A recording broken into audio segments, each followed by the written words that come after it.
சென்னையில் தொடரும் கனமழையாக இருந்தாலும் ஆவின் பால் தடையின்றி விநியோகம் செய்யப்படுவதாக தகவலை வெளியிட்டிருக்கிறார்கள். முக்கிய செய்தியாக நாம் பார்த்து கொண்டிருக்கிறோம்.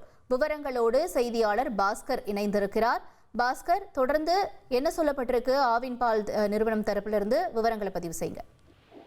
தொடர்ந்து மழை பெய்தாலும் பொதுமக்களுக்கு தங்குதடையின்றி ஆவின் பால் கிடைப்பதற்குண்டான முன்னெச்சரிக்கை நடவடிக்கை மேற்கொள்ளப்பட்டிருக்கிறதாகவும், வழக்கமாக சென்னையில சராசரியாக 14 லட்சம் லிட்டர் பால் விநியோகம் என்பது மேற்கொள்ளப்படும். ஆனால் இன்று 15 லட்சம் லிட்டர் பால் என்பது விநியோகம் செய்யப்பட்டிருக்கிறதாக ஆவின் நிர்வாகம் தெரிவித்திருக்கிறது. சென்னை மற்றும் புறநகர் பகுதியில் நேற்று முதலே தொடர்ச்சியாக கனமழை பெய்து வருவதன் காரணமாக இன்று காலையே முன்கூட்டியே முன்னெச்சரிக்கை நடவடிக்கையாக பால் விநியோகத்தில் கவனம் செலுத்தப்பட்டு ஆவின் பால் விநியோகம் தங்குதடையின்றி பொதுமக்கள் கிடைப்பதற்குண்டான நடவடிக்கை மேற்கொள்ளப்பட்டதன் காரணமாக 15 லட்சம் லிட்டர் பால் விநியோகம் என்பது இன்று மேற்கொள்ளப்பட்டிருக்கிறது.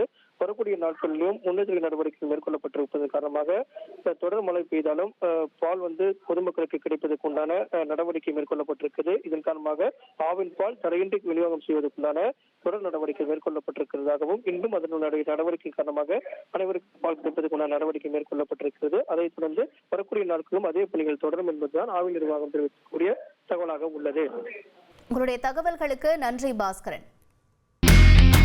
இனி செல்லும் இடமெல்லாம் செய்தி.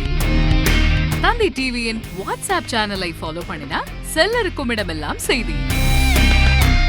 இதோ QR கோட் இப்பவே ஸ்கேன் பண்ணுங்க, ஃபாலோ பண்ணுங்க.